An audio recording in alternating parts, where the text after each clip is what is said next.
very impromptu. I don't even know if I'm going to share this publicly, but I wanted to record it because it seemed really significant to me. So this reading is for myself personally, and it was inquiry about my role, my purpose, my position in what is occurring currently in our experience here with viruses and just all the activity that's happening, right? So typically, I just want to share this. This is the deck that I typically start out the reading with, but for whatever reason, I grabbed this and was shuffling and started laying them out, and then was guided to just continue. So these two are actually reversed in order of how I would lay out the reading. So the first card, this is the situation, which now I understand why I was guided to do this way. It's mouse medicine. It's earth medicine. What mouse medicine suggests is that there's a lot of activity in the darkness of the night, kind of behind closed doors, behind the curtain, a lot of preparedness. There's an energy of almost frantic happening within that which is being experienced and put out to, the general population. But this medicine has everything to do with being efficient, productive, and a lot of behind the scenes in the darkness kind of attitude. But you can also see that there is starlights happening. So it's not complete darkness. It's suggesting that there is the element of light in this situation. This would be me within the situation. And I think even though I did this reading for myself, many of you will be able to apply this to yourself and how you're feeling and observing. It's octopus medicine. It's a water card. So this is an emotional feeler. It has to do with stretching out beyond our physical self and really tapping into what we're sensing. You can see that the head is illuminated and very colorful, so the intuition and perception is very active in the situation. The other interesting thing about octopus medicine is octopus is able to squeeze through and in and out of quote-unquote situations that you would not imagine that they could. They're able to compress and squeeze into tiny little spots. So there's a lot of mobility and flexibility within what we are seeing, what we are observing. I've now included you in my private reading, so now it's a we instead of an I. So the outcome or potential outcome is inverted, which means there are lessons, learning, and growth. And I think that is absolutely what we have been catapulted into. This is an air card, and it is the firefly. And typically, firefly medicine is a temporary medicine, and it offers the illumination of possibilities and potentials of direction. This is where it becomes challenging. This is where we as individuals collectively have to individually make our choices as to what direction or path we are to take as a result of the activity and what we're sensing about it. Okay. Firefly medicine is all about illumination, showing the potentials. So you might find yourself ebbing and flowing back and forth within this situation that is fastly developing, literally moment to moment. There's some challenges, but we will have to make some decisions personally that will then, of course, influence the collective. Now, what's with this? Remember, this is the situation. A lot of nighttime happenings, right? Collecting and so forth. This is number 21, and it is the World Tree. Makes a whole lot of sense, doesn't it? I will say that usually how I see this card when it presents itself is I don't usually do time kind of stamps in my readings, but this to me is a very clear indication that there are 4 seasons. So it is within the year that we are going to be journeying through this. And I have said way before this reading that this isn't going to go away or disappear anytime soon. And the effects or the results are going to be long lasting and sustaining. So we have some path work to do collectively. This is the overall view that it's not just the United States. It's not just China. It's collective. This is the first time, to my knowledge or memory, which is always questionable, that this is on such a complete global experience, and the energy of it is so fast-paced that the suggestion of the year for many, here we go, talking about time and linear time, divine timing. And so the blink of an eye in divine timing could feel like years and years within the linear time. This card, I have to take it for its face value. So within the year, we are in the journey. And I feel like 2020, maybe the end of 2019, we collectively stepped into this journey. So to support us, this is what presented, and it is the Seer card. So there's going to be a lot of inner communications, understandings, heightened sensitivities and awareness. Because this is water, I'm going to say that there's a heightened level for those who are water signs, and because she is also, before the pool. Whoops, before the pool. Oh gosh, don't mess that up. I already did. See, she is before the pool. It's like the looking glass. So, because the water signs tend to be more emotion and feeling based, they're going to have some real acute insight. That's the Cancerians, the Pisces, and the Scorpions, I should say. All of which are presented in my personal household. So it's going to be an interesting, experience. Supporting the potential outcome or result of this, being given opportunities of glimpses of potential directions and paths to take individually that will influence the collective, is the Three of Bows, and that's fulfillment. You can see it's kind of similar, right, to the Seer card. There's a similarity there. A little bit more like almost tribal here, and more High Priestess in this card.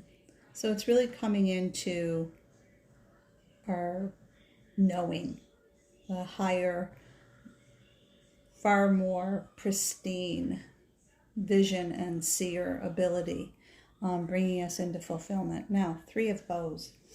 So I don't read tarot as tarot, never have. It's too boxy for me. So 3, of course, is the Trinity. And so that would suggest the individual, the collective, and the higher perspective or the higher consciousness. That's what I gather from that. Bows is the element of fire. So as a result, there's an ignition, there's a rebirthing, there's a releasing, there's a rising up. All the reasons and meanings for fire are very, very present.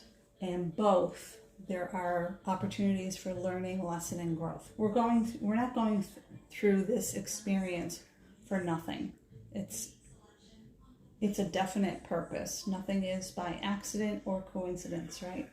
I find this interesting. I'm going to jump to the charms for a minute because right on this fulfillment card is the pine cone. And that, of course, is the activation and the representation of the pineal gland. So it just further confirms what I just said about a higher perspective. It's going to be a step into being closer to our truest and most authentic soul self. So typically I would go like this. This needs to come in a little bit. This needs to go out. And I laid these out and a fourth card flew out. So I put it to the side because it is an influence card. Okay, so I'll go through these three cards first. So under the situation of what is developing, we are being presented with a higher perspective of what exactly is happening with the movement behind the curtain in the darkness of the night. You can see there's an all-seeing eye. There's definitely winged ones present. And you can see that there is a triangle. So it confirms everything that I have talked about. Higher perspective taps into this. I will talk about this little charm right here because it is in what I call the void of transition between the situation and us. And so there's messaging. This is a dove. It is the messenger of love. It is the winged one. So the higher perspective is going to be from divinity. Pay attention. Do not second guess it. That doesn't mean we won't have moments of getting swallowed up by our own humanness. Fear for our family, fear for our own safety. That's all very normal. What needs to happen at that point is the ability to move through it. And I think this is why there's such a presence of fire as a result. Here's an interesting thing. And I think I've had several conversations about the body and what we're experiencing, what side of the body is predominant, so forth and so on. And here is the panther, right? Ask the body. There's another all-seeing eye. You can see that this is very directional. So this is tapping into your intuitive self and really talking and speaking to your body about what exactly is going on, trusting what it is telling you. Because no matter what, until we transition, we have this physical sack that we reside in. So, communication with the physical self and how things are making us feel through the experience is really, really important. And there is an abundance. There is a double terminated citrine on Ask the Body that is directional to this card, which I will get to in a minute. This card is loaded up. It is in the result or outcome. And I'm not going to raise it because there's too many charms on it, but it is the warrior card. And it's pretty self-explanatory. I think the path that we choose, it doesn't matter what it is, whether we're supposed to remain in the mundane, whether we level up, whatever your view or belief system is at this point, we are all stepping into our warrior essence, our archetype of what that means.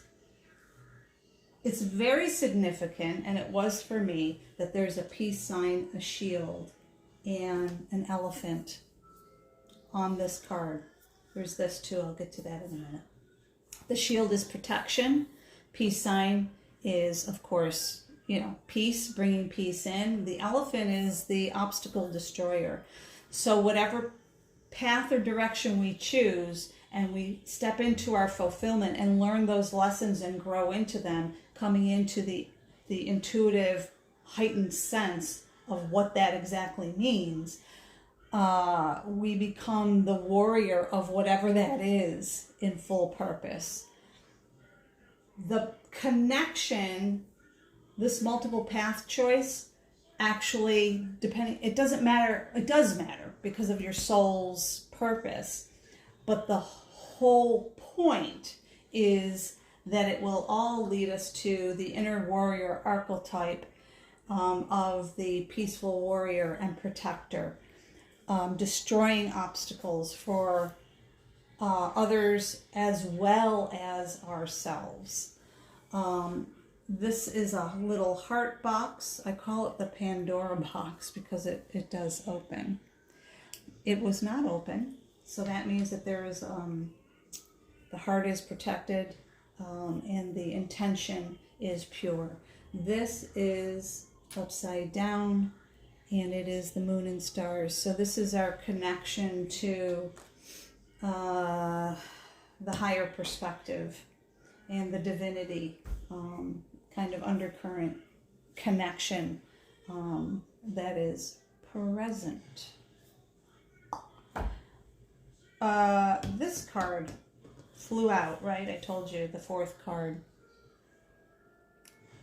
Revolutionary.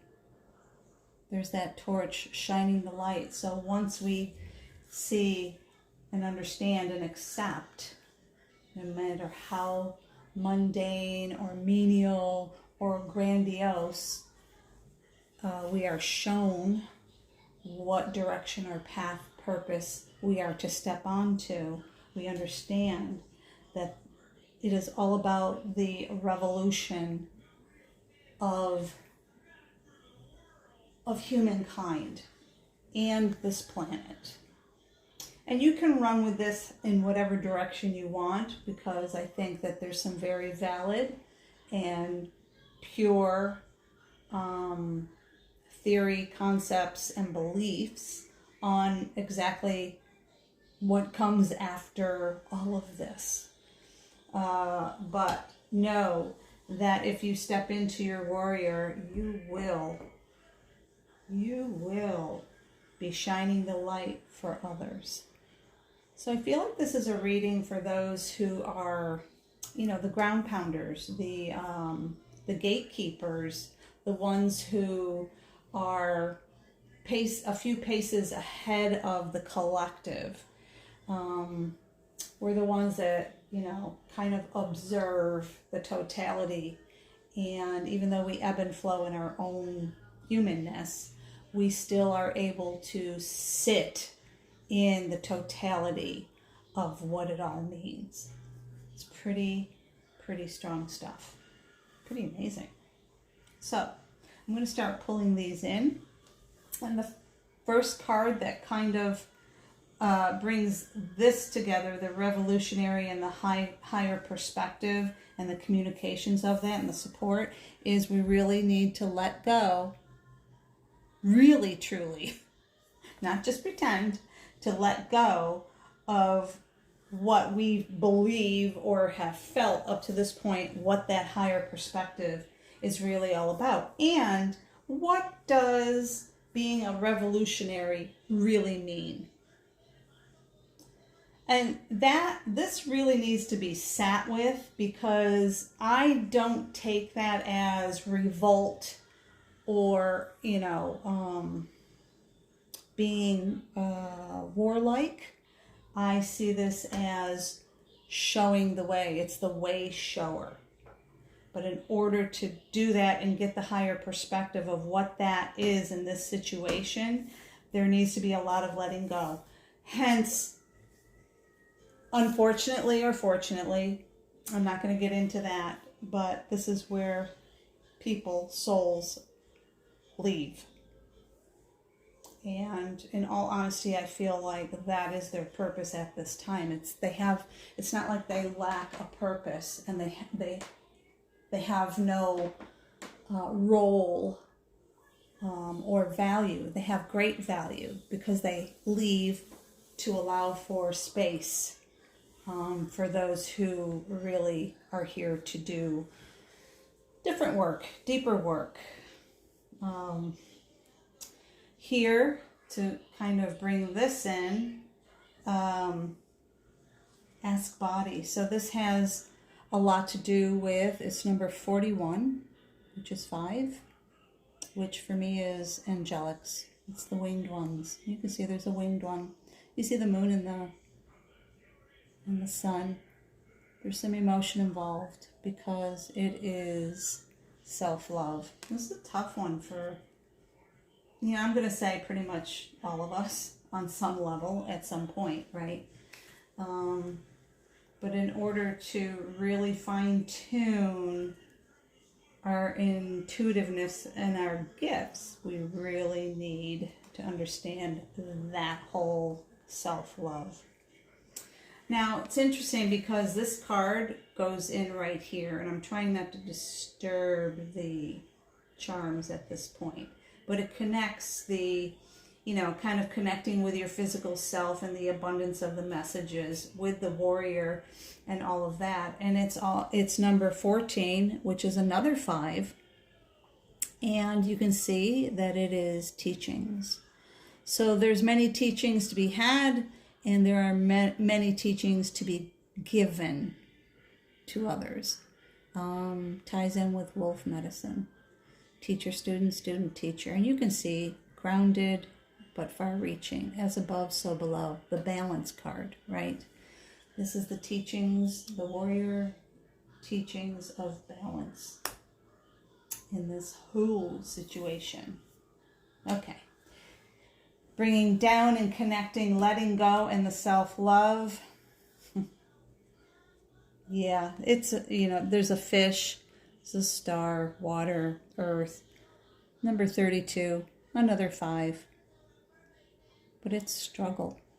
And it is a struggle. It is a struggle to let go and self-love, because we've been programmed to internalize that that's very selfish, and we need to externalize caring and loving for others, when in fact the self-nurture is what needs to be emanated. Take care of yourself and what is needed.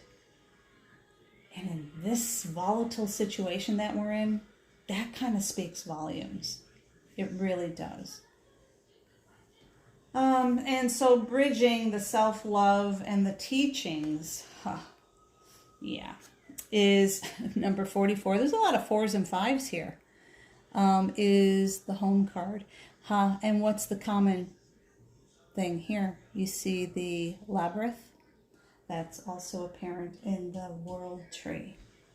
But this is globally, and this is our own personal or our own intimate journey to really coming into our home source.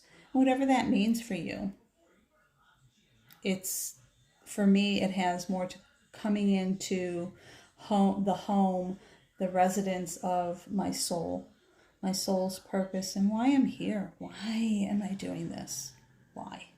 And you can see, there's the hut. Sun is rising, moon. Blue feathers are significant. This is number 44. So this is, for me, 4 is the winged ones tapping you on the shoulder saying, be aware. Blue feathers always associate me with the healing messages of the angelics. And the protection of the angelics. So there's a sword, there's like a Archangel Michael kind of thing happening here. It's not super strong, but it is present. Got to acknowledge that. Final card, which I thought was really cool. It's the healer card, Shamanic Healing Oracle. So as a result, I am really going to be stepping into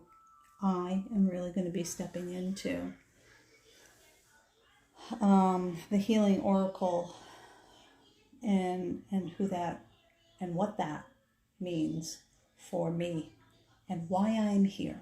Like, what my original question in this situation that is occurring now, this event, what is my purpose? What am I doing? Where am I going? What is happening? What are the influences? So it all trickles down to all of that. Lessons, learning, growth, everything. Acknowledging the self-love, letting go, the struggle with that. It all comes down to being the healing oracle, the shamanic healing oracle. So this suggests to me that this has to do with earth healing.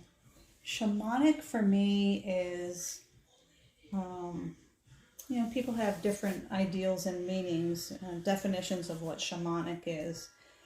It's a Russian origin word, and I feel like it's kind of a blanket label for the healer. Oracle is seeing into the situation and expressing it as it is. So that's it. I wanted to share, and I thought it was really cool. And like I said, it's my personal reading, but I felt so strong that this is so true and will resonate for many people. So if it doesn't, that's cool. Keep going. Do your own thing. There is no wrong. There's only different. And be the medicine that you seek.